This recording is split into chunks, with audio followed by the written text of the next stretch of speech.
Hi, everyone. We'll go ahead and get started now. I'm Beverly Ingram, the coordinator for Story Hour, and it's my great pleasure to welcome you here tonight. I've been looking forward to this evening all semester. The Student Story Hour reading is really something special, so I'm so happy that you could all be here, and I'm really grateful to our student readers for showing up. I just have a few things to go over, and then I'll hand it over to Melanie Abrams, our faculty host. Oh, okay. Technical difficulties. We were having a little trouble with this on setup, so.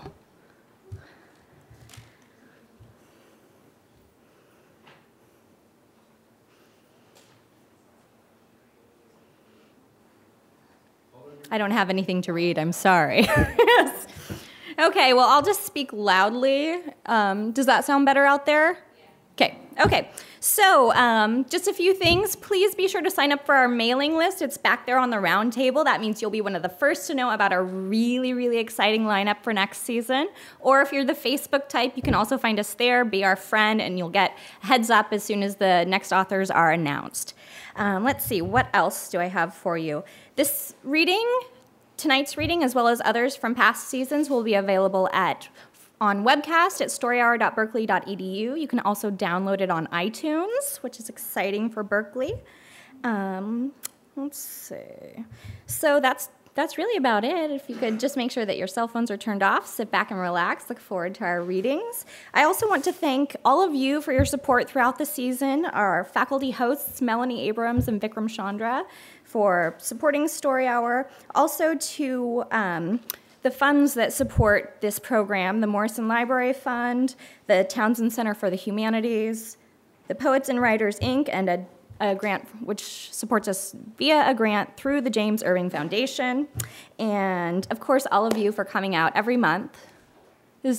How is the sound? Is that okay, everybody? No, I think it's not working. Okay, she's going to work on it. Okay, well, that's about all I have to say, so thank you again for coming. I'll turn it over to Melanie Abrams, one of our faculty hosts.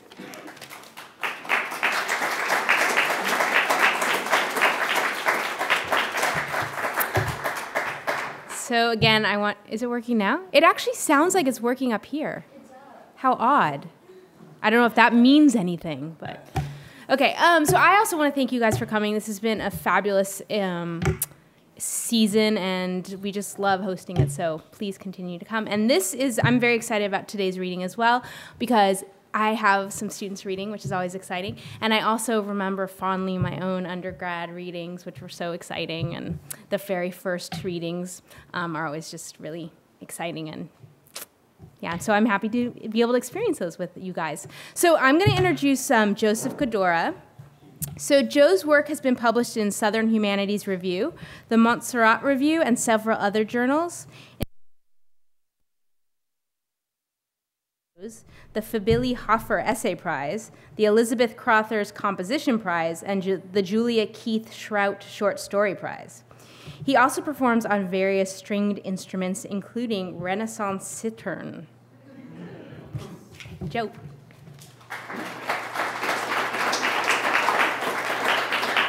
Thank you. I'm going to read a piece from a collection that I call the Millennial Texts. And these are not so much stories as they are fictions. This is called The Night Watchman. If you were to walk over to the living room window right now, completely on impulse, and casually part the blinds, you might catch a glimpse of the night watchman, sitting at the curb in the front of your house in the red, white, and blue van with lies written on the side. He is not easy to catch, and if you think about it for even a second, he is on to you, and he is gone. He's like something you see out of the corner of your eye, disappearing in a single blink. Like snow on the arid desert, he evaporates, leaving but a ghost, a suggestion. He's subliminal, like advertising, but he's not really selling anything you'd ever want to buy. Rumor has it the night watchman was set at his task by a large conglomerate. Some people say that this conglomerate controls the entire world economy. Others say the government is involved, but I don't think so. Government could never be that efficient. Others say, And all the various theories of conspiracy are nothing but a smoke, a whirling maculate cloud that blankets the night watchman in a gray camouflage that is perfect to his task. The night watchman has been chosen for 3 reasons. One is that he is never bored. His own life is such a perfect vacuum that he never tires of monitoring the most mundane business of others. Conversely, he is never titillated and can easily witness scenes that would make even a pimp blush while he casually sips his coffee. Finally, he's been hired because he is above reproach, and he's above reproach simply because that is where they have placed him. This might make you angry. It might seem like a violation of your most basic rights. You might say to the night watchman, if you could say anything to him, "Why me? What have I done?" "Nothing. Yet," he would reply in his polite, quiet manner. "But why have I been singled out, you might ask?" "Why not?" he would answer, taking a sip of the piping hot coffee that he favors from a styrofoam cup that is red, white, and blue and has lies written on the side. "Why not is not an answer," you might protest. "Of course it is," he would tell you calmly, without even the spirit of a smile. "It's the oldest answer that there is." The night watchman is a big man who was muscular in his youth, but who has now gone to flab around the middle. His diet is as healthy as anyone's who works out of a van with lies written on the side. His favorite breakfast is a double egg sandwich with bacon and cheese. His favorite lunch is a double hamburger with bacon and cheese. His favorite dinner is the same as his favorite lunch. He drinks nothing but coffee, and only if it's piping hot, black with 4 sugars. Cholesterol is not a problem. There are drugs to deal with that. And if his gut seize up, he simply takes laxatives. His health plan is top drawer and government funded. He's already had 2 successful bypasses, and a small section of his colon has been removed. And when the inevitable happens, when his unhealthy life eventually ambles towards its own oblivion, there will be another night watchman to take his place. The night watchman wears dark khaki pants and checked flannel hunting shirts. The pants are tucked into boots that zip to the top and leave no footprints behind. He has a pair of high-tech binoculars with custom optics and an infrared feature that allows him to even see in the dark. He has a camera with a telescopic lens. In fact, the night watchman was a photographer before he was hired for his present job. He specialized in baby portraits. The red, white, and blue van with lies written on the side is equipped with a very sophisticated computer system and a special interface that looks like an octopus. Each of its arms snakes out of the van at night and connects to your home. One arm worms its way into your plumbing and examines your bowel movements in scientific detail. One arm searches your garbage and funnels the data back through fiber optics. One arm can even read your mail through the envelopes. One can wedge itself behind your bathroom mirror like a snake squeezing itself into a cleft in a rock, and it sends a video signal back to the red, white, and blue van with the lies written on the side. Cut yourself shaving? The night watchman already has your blood type and your DNA map. Sing in the shower? He might be humming along with you. Masturbate in the bathtub? Good, now he's got a sperm sample or a pap smear, depending on your gender. The night watchman also has an online access to your bank accounts, your credit history, love letters, grade school evaluations, every email you ever sent out, every website you've ever visited, including the ones that would embarrass you half to death were the facts known. He's got your number, taken your pulse, sized you up, knows where all the skeletons are hidden, has been there, done that, bought the t-shirt and the soundtrack album. He knows everything about you, even things you've forgotten. How can you watch everyone, you might ask, supposing there might be many night watchmen and not this one you have glimpsed furtively through your raised sliver of Venetian blind? Be assured there is only one night watchman. He is like Santa Claus. He sees you when you're sleeping and knows when you're awake. He is like the tooth fairy and has all of your dental records. He's like the Easter bunny, but all of his eggs are not in the same basket. Sometime before dawn, after a dark shift in which he has lapped the blood of your privacy like some tropical bat, the night watchman goes home to his wife, Sophia. She's a gourmet cook, but the night watchman always eats out. She's a subtle and imaginative sex partner, but the night watchman is celibate. She is educated and highly articulate, but the night watchman is a man of few words. She's usually asleep when he gets home, and if she's not, she pretends to be. The night watchman climbs the stairs to their bedroom and puts on his pajamas, which are red, white, and blue and have lies written on the side. He stands in the dark and points a video camera at Sophia.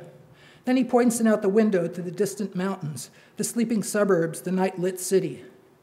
It flashes over the deep purple sky like a searchlight at the opening of a new car dealership, scanning the cosmos, draining the stars of light, announcing bargains that turn out to be lies. Thank you.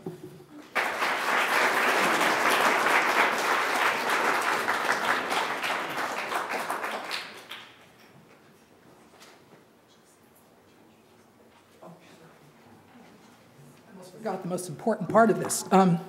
I'd like to introduce Ezra Carlson. Ezra won the Julia Keats Shrout Short Story Prize and the Samuel C. Irving Prize for American Wit and Humor this year. And he says he was grown in Sonoma, California, just like the grapes up there, and we hope that he will age just like really good Cabernet.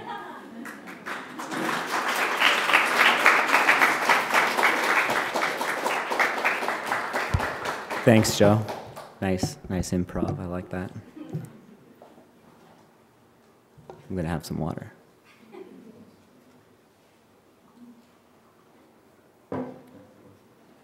This is a story called Commitment.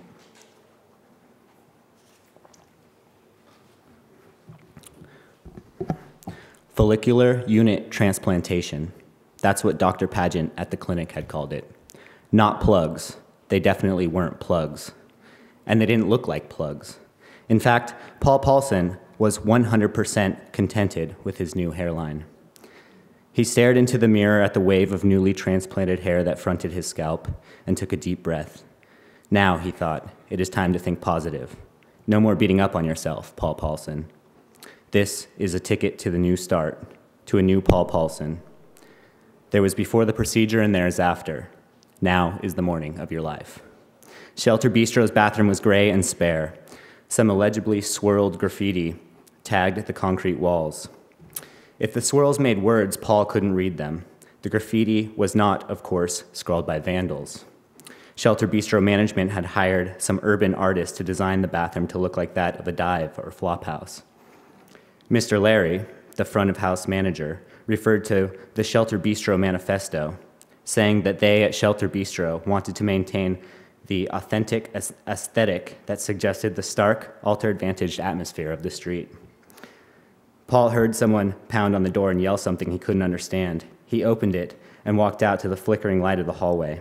Peggy, the hostess for the evening, was standing there with her arms crossed. Geesh, Paul Paulson, I was waiting for like 15 effing minutes. What were you doing in there anyway? Nothing, Paul replied. Hey, what'd you do to your head? She stepped into the bathroom and stood with her legs crossed, holding the door and bobbing slightly. Wait, you're clean-shaven.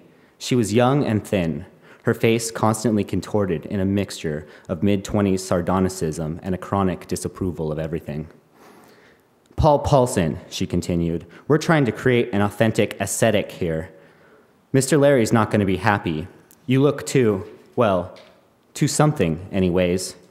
She expressed her distaste for him by violently stabbing her fists into her hips and angling her arms akimbo, letting the bathroom door close in Paul's face. You're not going to say anything, are you, Peggy? He yelled at the door. I have a date tonight. No answer. Yes, the new Paul Paulson had even gotten himself a date. He had ridden the 31 with Doris every evening for nearly a year. Even before he got the job at Shelter Bistro, he was working at a restaurant nearby, and there she was, every night, sitting in the back of the bus, reading a magazine. They were on smiling terms, nothing more, until last night, when the new Paul Paulson, though still a sweaty, ruddy little man, but now determined to be something, got up from his seat and approached her. It took guts, but that was what the new Paul Paulson was all about. Guts. Guts and newness. Hello, he said, holding his hands out straight and strong. I'm Paul Paulson. She looked up from her magazine, her cheeks puffed out pink and smooth. Paul thought she was very pretty. It was her eyes. Her eyes were as beautiful as anything Paul could imagine. though in the moment of looking at them, he couldn't imagine much else, just other eyes, less beautiful ones. "Hi, Paul," she said, meeting his hand with her own in playful formality. "I'm Doris. Nice to finally meet you. It's funny when you see someone every day on the bus or something and you feel like you kind of know them, but you don't even know their name. But now I know. You're Paul, and now you know I'm Doris." And so it went. She talked most of the ride. She had noticed that he hadn't been on the bus for nearly a week. She had noticed that he looked different. "You changed your hair," she said. "It looks good." Doris noticed things. Nobody else ever noticed things. Before her stop at 8th, Paul blurted out, "Do you like dinner? I mean, do you like soul food? For dinner, I mean. I would like to take you out to soul food. Dinner." "That's very sweet, Paul. I would like that." They arranged a time to meet for the following evening, and she got off. Paul shuffled into the main of the restaurant. Inset in the ceiling above, tracks of tube lights meant to mimic the ordered fluorescent rows of institutional fixtures stretched to the far wall. The quality of light, however, was softer, warmer. On the floor, long rows of burgundy formica tables paralleled each other, dressed with rustic tin place settings. Dorothea Lange's Migrant Mother fretted glossy and conspicuous on one wall. A film still of Charlie Chaplin's Tramp on the other, tipped on his heels. And behind Paul, Woody Guthrie stood in an Oklahoma field with his chin up, his guitar angled along his chest. Paul turned from the front room and ran smack into Mr. Larry. Mr. Larry was in his mid-30s, younger than Paul by a few years. He was thin and about a head taller than Paul, and so looked down his nose at him. "Welcome back, Paul." He stopped with his mouth agape and surveyed Paul's face. "I think we need to talk," he said solemnly. "My office." He turned abruptly and walked from the main floor. Paul followed anxiously, rubbing at his neck where the wax paper edge contended with his skin.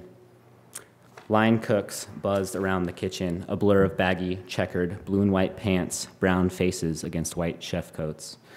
Mr. Larry led Paul into his small office toward the back, closed the door behind them, and sat at his little desk. "Paul Paulson," he started. "Tell me the mission statement of Shelter Bistro, would you please?" Paul didn't hesitate. He didn't have to. He had taken pride in memorizing the goals of the bistro.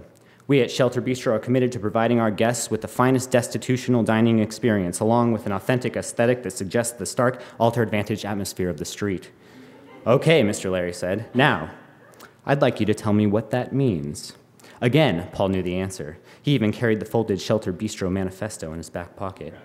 "It means we want to bridge the humanism, romance, and passion of the American hobo experience with the luxury of gourmet dining." Mr. Larry hissed another sigh. "Good," he said. "Now, after having told me all that, Paul Paulson, how do you explain your look?" "My look?" "Your look. You look different, Paul Paulson. Not good different, bad different. You are clean-shaven. You look bright and cheery. You look put together. Now, maybe you can tell me, in your infinite wisdom, how we at Shelter Bistro are supposed to provide an altar-advantage atmosphere of the street if our staff looks put together." A thick silence hung in the little office. "I have a date tonight," Paul finally said. Another heavy pause. Mr. Larry stood and straightened his suit. "The bigwig is coming in tonight, Paul Paulson. The bigwig is checking in on us." The bigwig was Dirk Grunhagen, a post-neorealist restaurant designer and entrepreneur, and the owner of Shelter Bistro.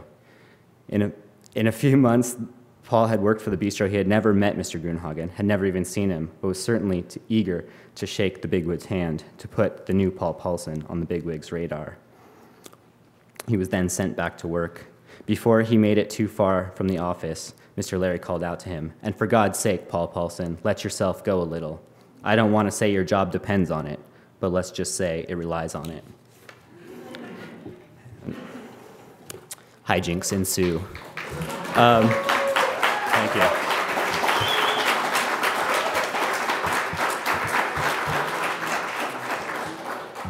I'd now like to introduce. I could induce you too, I guess. I'm not sure what that means. Thomas Gamborg. Thomas is the recipient of 3 university awards for his fiction. In 2008, he won the Judith Stronach Prize for prose, the Elizabeth Mills Crothers Prize in literary fiction, and the Julia Keith Shrout Short Story Prize this year in 2009. And Thomas was born in Riga, Latvia, to Russian Jewish parents and was raised in San Francisco and New York. So please welcome Thomas.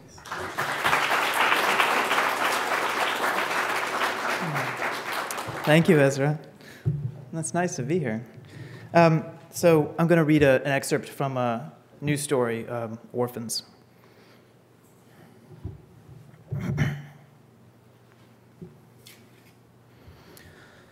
"Give me your hand," he whispers, and glides her fingers across his bare shoulders, neck, the boyish stubble across his chin. Tamara blushes, feeling the whole of his weight pressing her further against the edge of the kitchen sink. With her free hand, she grasps the lip of the mold-encrusted basin behind her. Yes, she thinks to herself, finally. They will no longer pretend to be innocents brushing against one another in the hallways at school, tucking each other into bed at night with one too many kisses goodnight. She bites her lip, but it slips through anyway. She sighs, arching her neck back. This is real. It's only natural to want him, natural as breathing, as real, as natural as the blood coursing through your veins right now, you stupid little thing, she thinks. I prayed, and he answered. That is what matters, nothing else. Is it so goddamn wrong to want what others despise? Screw you people with your judgment, your ignorance, and you, Uncle Jacob, know nothing about us, what we've been through, absolutely nothing. You won't take me away from here. Dax won't let you. Dax, she says. Shh, her brother touches a finger to her lips. Don't ruin it. I'm trying to make this easy on you, he says, nibbling away the remnants of whipped cream from her baby pink nipples. Yummy, Mommy, he says. Growing boys need vitamins for strong bones. Tamara stifles a giggle, closes her eyes, bites her lip harder this time, drawing blood. His warm tongue dances up her breast to devour her mouth. He tastes of sugar and a hint of vanilla, and she wants to laugh, throw her arms around him like she used to, and cry, Dax took my gummy bears, Mommy, and he won't give them back. Dax! So many times before, he'd pretended to drop a warm, gooey gummy on the stairs by the door to her room, and always her favorite flavor, orange. He'd watch her roll her dark eyes, pinch her nose dramatically. Ew, she'd say, and pretend to gag. She loved to picture him wondering things as he stood watching her. Like, if this time the gummy bear would be different from the ones before. Whether something had changed. Would she still pick up the candy? How? On her hands and knees? Scoop it up with her tongue? That very same gummy bear he dropped from his mouth onto the polished hardwood flooring? Yes, she would. She would for him. This morning, Dax had walked in on her peeing, squatting over the toilet with her jeans and his boxer briefs around her ankles. The soft blue ones with the yellow Superman logo on the front that shrunk too tight, so he'd nonchalantly bestowed them on her for her 16th birthday. He'd laughed at Tamara's girlish purpling cheeks as she finished and wiped. But this time he didn't leave. She flushed, straightened herself unexpectedly, and let him look for the first time. Long and hard. Feels good, she says, closing her eyes. Feels really freaking good. You're killing it again, he says. What? My stuff. No, I'm not. How? I don't like when you talk like that, he says. Like what? Tamara bites her lip. All dirty, freaking this, freaking that. Makes me lose it. I'm sorry, she says, pulling a hand up to her breast. I didn't mean it like that. I'm just happy. Something hard and wet creeps out from behind his eyes. Happy, he says, and forces the corners of his mouth into something resembling a smile. Tamara blushes, gives him a playful headbutt in his bare chest. Happy, she whispers. She nuzzles his neck, mouth inching up to meet his. Happity, happity, happy, she murmurs in his ear. She kisses his mouth, lips, tongue, neck, surprised how fast he hardens at her slightest touch. Dax bear hugs her, picks her up off the ground. Where? He asks, heading toward the living room. Tamara motions to the stairs, tilting her head up and to the right. You crazy? He whispers. I want them to see us. She kisses his mouth, the feel of his hot, bare skin against her stomach causing the soft indentation between her squashed breasts and underarms to perspire. Nostrils filled to the brim with a scent of her own salt coated with the remnants of sugar from Dax's lips. You think they're watching? Can they see us from up there? He motions to the ceiling. I know it, Dax. They have to be. I can't do it if they're watching. Dax. The corners of his mouth slide to the left. The folds over his eyes start to twitch, his dark round pupils restlessly searching. Jesus Christ, he whispers. Jesus Christ. Shh, it's okay. It's not okay. It's pretty freaking far from okay, Tam. His shoulders start to jerk, turns his head away, and Tamara knows there's no reaching him. She scowls, wriggles free of his grasp. Where are you going? He whispers, turning his face from behind bloodshot eyes, turning to face her from behind bloodshot eyes. Tamara ignores him, races up the stairs, turns the corner to her room, throws open the door, and slams it behind her hard enough to knock the picture frame of her dead parents down from her makeup table. The one with Mom in a sharp white blouse and bonnet, staring rapturously at their father as he delivers one of many thunderous Sunday sermons, spraying fire and brimstone from the pulpit. The picture frame cracks in two, cracks glass on the hardwood floor.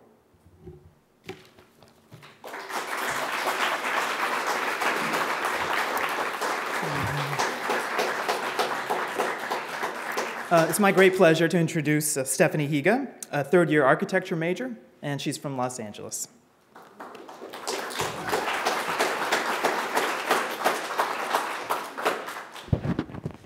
Thank you, Thomas, for the introduction, and thank you, everyone, for coming here. Okay, so today I'm going to read to you from a story I wrote earlier this semester. It's just the beginning of it, so it's called Mary Stems. At 4 in the afternoon, Lyle awoke with a searing headache. His fingers moved to quell the sound of the alarm, but before he could find the clock, he overreached and crashed onto the hardwood floor below, tangled in his blankets. The alarm blared louder. He mumbled curses, switched it off, and was about to massage his burning forehead when he realized there was a piece of paper taped to it. The note was set in Ivy's standard black Sharpie capitals.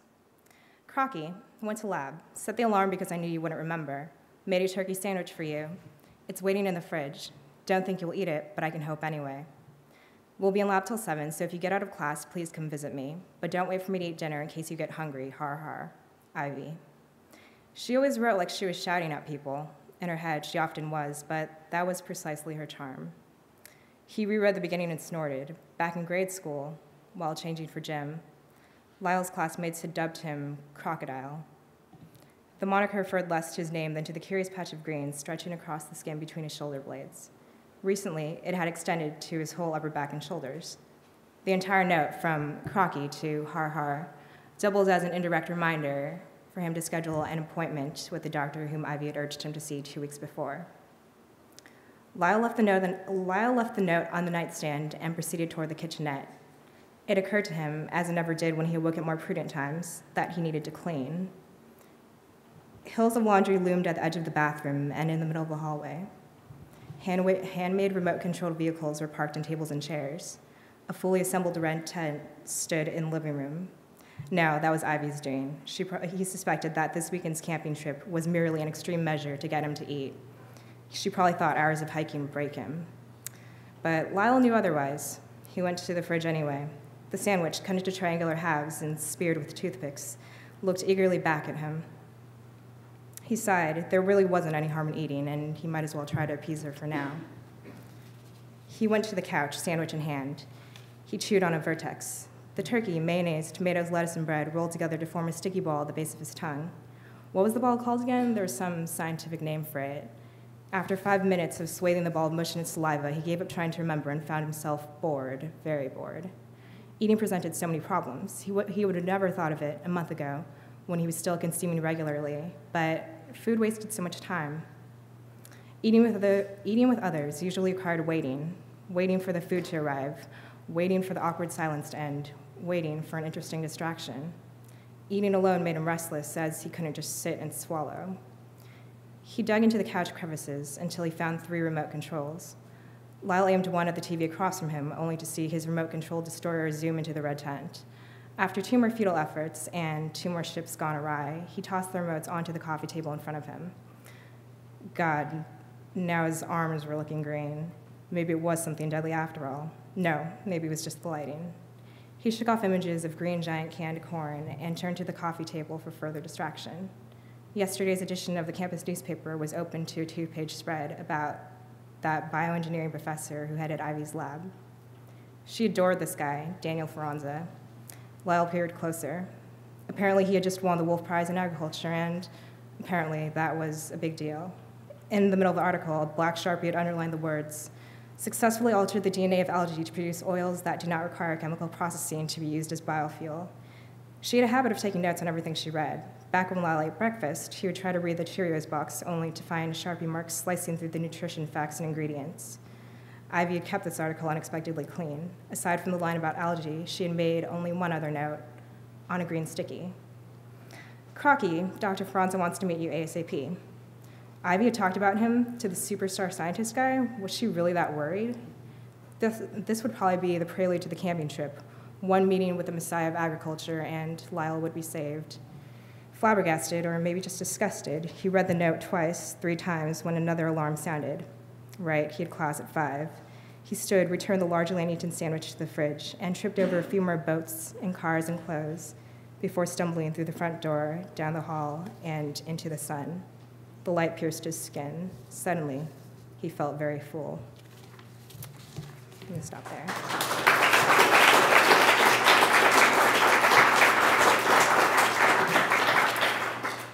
And I would like to introduce the next reader, Jennifer Reimer. Jennifer won first place in the Academy of American Poets Prize and an honorable mention in the Elizabeth Mills Crowther's Prize contest for 2009. Thank you, everyone.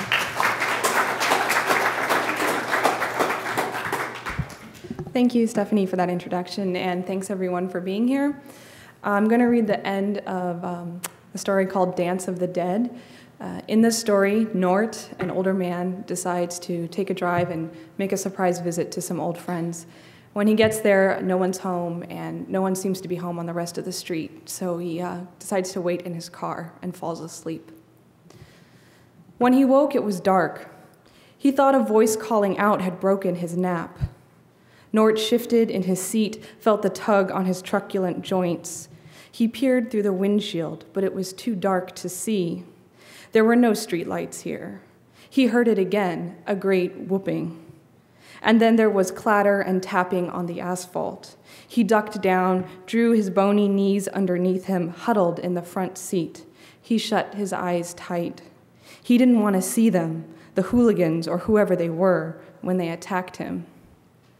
No one came to attack, but the clatter and the shouting didn't stop. With caution, Nort adjusted his hearing aid. Come to think of it, he thought, it doesn't sound quite like the barbaric hoots of the young rowdies. It occurred to him that the pattern of noise reminded him of feet on the dance floors of his youth. He listened. Yes, there it was, those jazzy beats. Nort sat up, looked again through the windows, but out of the darkness, nothing took shape. Amidst the din, he began to recognize voices.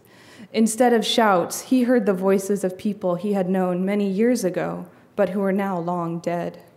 Nort listened to them singing and calling to one another, could almost feel the swing of their steps as they danced around the car. He heard Painter, whose bleeding body he'd left in Korea, call for a Charleston. It was a shock to hear his soft accent after all this time.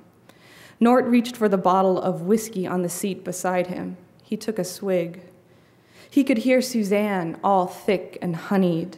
They used to go dancing on Saturday nights. Her small hands and feet would fly over him, the shiny, polished floor, until she went and married Tony Marino, that sneaking, cheating bastard. And he heard his great-grandfather, the pirate, whom he had never known, but who had attained mythological status in the stories his father and uncles told him when he was a boy. He drank again from the bottle at his side. Rosie and Frank Montosa were dancing somewhere near. He could hear them singing one of the old songs. They'd always come to play rummy, and they had all gone up to Palomar to pick apples from the orchards that fall, just before Rosie and Frank got hitched. Nort lifted the jug again. I'd better not drink too much of this, he thought, or else I'll get the runs. He thought it was pretty funny that Rosie and Frank and the rest were out there spinning in the cold while he was here, drinking and thinking about getting the runs. It wasn't just his friends. He heard the chortle of the decrepit woman who lived down the road from his childhood home. She once came to their house wanting something, and Nort, he must have been 7 years old, remembered his mother pouring iced tea for her, stirring sugar against ice cubes. When the old lady died, they found stacks of watercolors in the closet. They never knew she was an artist. And the old Baptist preacher, too, the one his father had called a real Fruit Loop. His mother had bristled like a porcupine at that. Nort slapped his thigh, knocked over the bottle. It pooled on the leather seat. There were many more. All of the people of the old days were out there, infinite people, voices like a heavenly host descending upon the earth, the same brassy notes, the wind tossing up the voices and the rap tat-tat of moving feet. At last, Nort could wait no longer. A tidal wave of nostalgia broke over him, and he felt the tears, hot and then cold, on his sad parchment cheeks. He wanted to lay his eyes on the people he had known as a child, as a young man, and the faces of the people he had only heard about in stories. He threw open the door of his car, stumbled into the street, and looked where the dead had been dancing. "It's me!" the old man bellowed into the darkness. There was only a black, empty street, a couple of twitchy rabbits running across a lawn, the night wind stirring acorns against the curb. Thank you.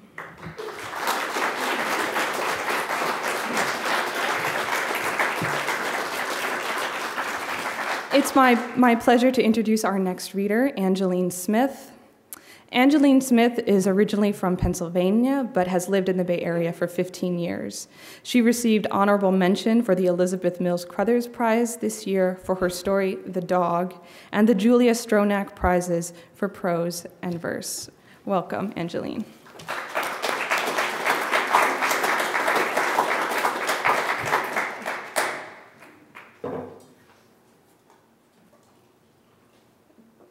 Gonna foresee a need for water later on. Is the sound okay? Okay. This story is called The Ticket, and I'm gonna try to read it in its entirety. It's real short. On Monday, Marie wins the lottery. She is standing at the lottery machine in the grocery store next to the automatic doors. It is a fluke that she has bought the ticket in the first place, an even more incredible fluke that she remembers to check its outcome. The balls were drawn on Saturday night, not the preceding Saturday, but the Saturday the week before. Marie stares at the screen for long seconds, then minutes. Finally noticing the cashier's curious stare, she opens her wallet and places the ticket carefully inside. She picks up her bags and steps out. Driving home, her mind feels anonymous and blank, and she hears her tires on the grooved highway making a low hum like a violin being gently and melodically tuned. Outside her house, her family's house, she cuts the engine and wonders how to tell them. She still isn't ready when she opens the door, but she knows her mother is waiting for the groceries. Inside, her grandmother sits next to the window, agonizingly silent and calm. She is plucking tissues from a Kleenex box and sending them floating outside into the yard, where they dance across the grass like a tiny Twilight clan meeting, obscene and yet adorably touching. Marie touches her gray head lightly as she passes by, fingers skimming the coarse strands. In the kitchen, her aunts sit, scolding her mother. She shouldn't give Grandma the tissues anymore. They find their way next door into Aunt Lonnie's gutters, creating more work for her. Aunt Iris agrees as Marie shrugs at her mother from the doorway. The panic she'd felt in the grocery store has ebbed, and she is now merely exhausted, not sure if she's capable of getting across the room, past her aunts, to reach her bed on the other side of the door. She pushes her feet forward, and once there, she falls asleep almost instantly, the wallet in her hand. On Tuesday, Marie wakes to an empty house. 5 mornings a week, she wakes early for the breakfast shift at Denny's, where her mother is a hostess and her father a cook, but this is her weekend. Her younger sister, Tanya, is at school, her grandma at Aunt Lonnie's, her parents working. Ignoring the to-do list her mother has left for her, Marie drives to the library. On an ancient computer tucked into a corner, she verifies what she'd seen on the screen the night before. She finds listings for tax lawyers who specialize in lottery law, jotting down names and phone numbers. On the library steps, she calls the first name on the list, a woman lawyer who agrees to see her that afternoon. Marie arrives early, sitting uncomfortably in a silver armchair in the lobby, watching the light make patterns in the frosted windows. The lawyer is thorough. She explains issues of privacy, taxes, temporary credit, trusts, legal entities which will mask Marie's identity from unwanted attention. She has short, great hair, which she tucks behind her ears as she tells Marie cautionary anecdotes. Through it all, Marie takes notes, carefully writing down everything she knows she won't remember. They shake hands and make an appointment for Friday. The next afternoon, she tells her parents that she has won some money and she wants to take them out. She implies she is using the entire winnings on the dinner, thinking that she will surprise them. They ask if there is enough to include the aunts and uncles, and she tells them, of course, the cousins can come too, though she is disappointed. She suggests the small seafood restaurant down the street, an elegant room she's always longed to enter, but they press her into the boisterous Italian chain, one that specializes in large parties. At dinner, she understands her parents' wisdom. They are a large group, loud even within the setting. Marie's dad drinks too much wine during dinner, and she sees too late he is becoming upset. Marie can hear him across the room. He is cornering Aunt Lonnie's husband, apologizing again, sweat glistening above his bushy eyebrows. Uncle Thomas loaned money to her father for an ill-conceived landscaping business, money which has finally been repaid, but to Marie it seems that the loan will remain an unpaid debt in other, harder-to-explain ways. When it is time to leave, the aunts thank her for the meal. They mention that it is certainly nice for her family to treat for a change. She smiles and nods, yearning to be back in her room. She can almost see herself on the bed, the wallet in her hand. Thursday morning, without thinking, she puts on her uniform and works her shift with a quiet efficiency. The next afternoon, after work, she returns to the lawyers and signs the scores of papers the woman has prepared, writing her name, birth date, social security number on form after form. There are more things to do before she relinquishes the ticket, but the paperwork, meant to protect her, is in motion. On Sunday afternoon, Marie mentions to her mother that she is thinking of traveling. Her mother shakes her head, says it isn't safe, but she can talk to Uncle Thomas. He can tell her what would be best. That night, she sits next to her grandmother for a long time, watching the soft white squares skim across the grass of the lawn. The wind separates the ply, multiplying their numbers. Each gust makes them more transparent and lighter, and they rise higher in the air with every separation. The moonlight makes them shiver like wave crests, and Marie rests her head on her grandmother's shoulder, their hands twining together before returning to her room. On Monday morning, Marie wakes early and packs some things into a small bag. She calls the lawyer, Denny's, a travel agent. She drives to the grocery store, where she fills the cart with Kleenex boxes, and back at the house, she piles them around her grandmother, who grins and hugs her. She lays her hand against her grandmother's head for a moment, feeling the soft cheek, then picks up her bag and steps outside and closes the door, and she is gone.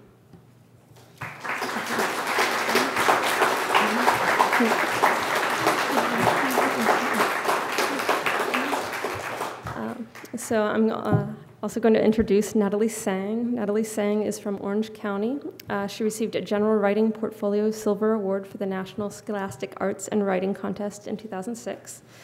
Third place in the Julia Keith Shrout Short Story Prize in 2008. Honorable mention in the Elizabeth Mills Crothers Prize in Literary Composition in 2008.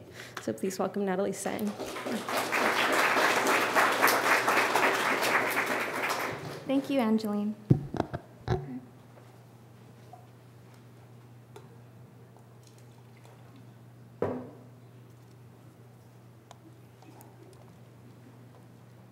So this is from a short story called Gambits. Mommy changed, but it wasn't the good kind of change, like when cookie dough turns into cookies. She got grouchy and worked a lot more, even when it was supposed to be Patrice and Mommy time. She kept the door closed in the office and said the sooner she finished, the sooner she could play with him.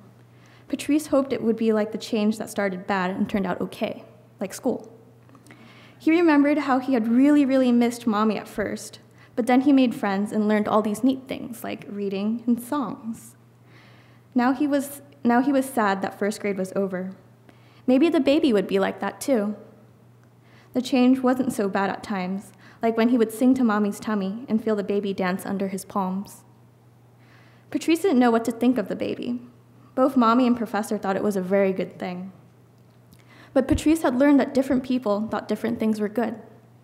Professor thought coffee was yummy, but to Patrice it tasted bad. Sometimes liking different things was even good. When Mommy bought a box of popsicles, Alex always took the red ones and Patrice took the purple.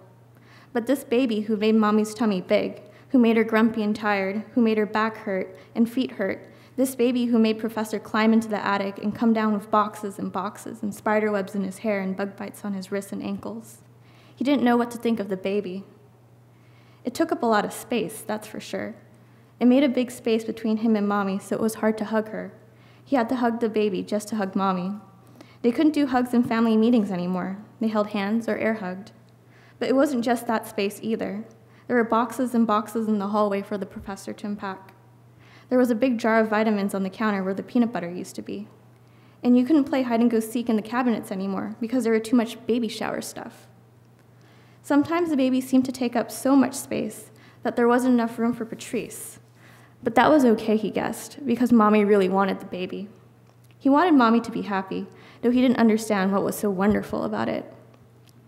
There were times when the baby wouldn't stop kicking in the middle of the night, and Mommy would turn on the lights and walk around the house. Patrice would kiss Mommy's tummy and say, "Baby, stop hurting her." And then sometimes it would stop. And Mommy would smile and say, "You're such a good brother." At those times, he was happy and excited to be a big brother. But he also wanted to stay Mommy's baby. He didn't want to change. Chess class was a not-so-bad change. They went every Saturday. Saturdays used to be Mommy and Patrice days. But when she started throwing up, he stayed with Alex and Professor. Since Professor was the teacher, they always got there early, and Patrice would put green and white chess mats on the tables that Alex and Professor had pushed together. Usually there was another grown-up or two in the room. They were college students, and sometimes they helped, but a lot of times they just asked you questions. It reminded him of therapy. He remembered the day he learned to play chess with Professor and Cece. Professor told a story about each piece. "This little guy is a pawn," he said, holding a small piece of white plastic. "He looks a little like a bowling pin, but he's really special. You can move him 2 spaces your first turn and 1 after. He attacks diagonally. And wait, here's the kicker. If you get him across the entire board, you can change him to any other piece." "Like he grows up?" Cece asked. "Exactly," Professor beamed. "Now the knight is a tricky fellow. He moves in an L." Patrice decided that his favorite piece was the pawn. Not because it changed, but because if it didn't cross to the other side, it could stay exactly the same. He liked how, besides the knights, the pawns always got to move before any of the other pieces. He liked how pawns only moved one way and how they could make a strong V that marched across the board. He liked how they could create a little fence and protect the king. And Professor said that pawns were the most important pieces. Even though the king was supposed to be a guy, he liked to imagine that it was Mommy and that he needed to protect her. Daddy was like the queen, who also protected the king, and Alex was a knight because he was tricky. Before the pregnancy, Mommy and Patrice would have a story time on Friday nights when Alex and Professor watched the scary movie. Sometimes Mommy was too tired, but mostly she wanted to finish writing her book. There were times when Professor was too busy to give horsey rides, but Mommy had never been like that. Kids first, she used to say. Now on most Fridays, Patrice sat with his chess mat in his room, which was full of the baby's boxes, and acted out the moves in Alex's chess comic book. There were some hard words, and mostly he would make up stories about the pieces. Sometimes the baby would be a knight because it was tricky too, but sometimes he pretended the baby didn't exist. He liked how even if you put the pieces out of order, they still moved in exactly the same way. He didn't win a lot in chess class. Professor said it was because he was younger than the other kids, but he always knew how a piece got to a square. There are rules. There were no simple rules to explain Mommy or Professor or Alex, but in Patrice's chess stories, they always acted like their pieces. Sometimes he wished that everything could be like chess. Thank you.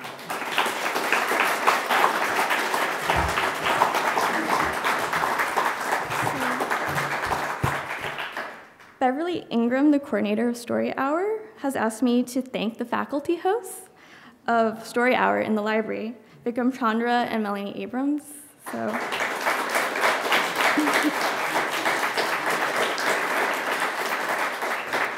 For bringing so many wonderful authors to the library this year and giving us the opportunity to read today. As authors themselves, Vikram and Melanie understand the importance of giving writers a forum to share their work and a source of inspiration. We'd like to present them with these small gifts and let them know that we're all really really looking forward to see them next season. So, thank you.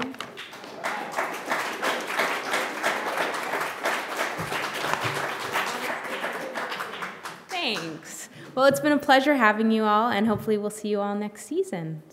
Thanks.